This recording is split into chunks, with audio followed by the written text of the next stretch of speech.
Good morning. Today I bring to you the information from three committees: Taxation and Government Finance, Legislative, and Communications Committee. The Taxation and Government Finance Committee passed two motions, and they were approved at the Board of Directors. The first motion is that CAR support legislation that would require amendments to the state constitution to be passed by a supermajority of 55% of the voters. Currently, the state constitution can be amended with a vote of 50% of the electorate. The 50% number is derived or calculated by the number of votes cast in the prior gubernatorial contest. Since the last governor's election, 4 years ago, it has taken 807,615 signatures for a constitutional amendment. But last year was a low turnout for the governor's election, and that number has dropped to 585,406 signatures. Because it would be easier to qualify a constitutional amendment for the ballot by petition, it is thought that a supermajority, or 55% of voters, would be a better threshold for passage. Thus, we voted to support legislation that would require a 55% vote. The second item from taxation has to do with parcel taxes and might affect many people in this room.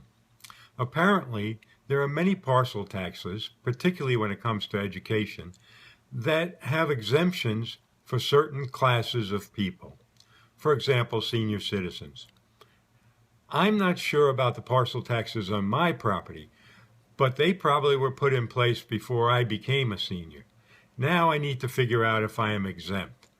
The motion we passed was to support legislation to clearly identify parcel tax exemptions on the tax bill and include an electronic means of inquiry for affected taxpayers, such as a link on the internet or an asterisk next to the parcel tax information so you knew there was an exemption possible. The last thing I want to talk to you about was the developments from the Communications Committee. One of the areas we deal with in the statewide is the statewide advertising program. We are looking at refreshing the current existing TV and radio ads. And I have to tell you that on a first look basis, they really are great. We also intend to try and extend the exposure of the ads as well, because we'll be able to provide additional resources to you, the members. We are working on a free member benefit that would provide a tool for taking these advertisements and personally branding them, and so that you can use them on your website, on blogs, or other social media. Target date for the implementation of these changes is the end of April, and I'll bring you an update after the Legislative Days meetings. Thank you again for sending me to the CAR meetings, and I hope that the information that we bring back is beneficial to you.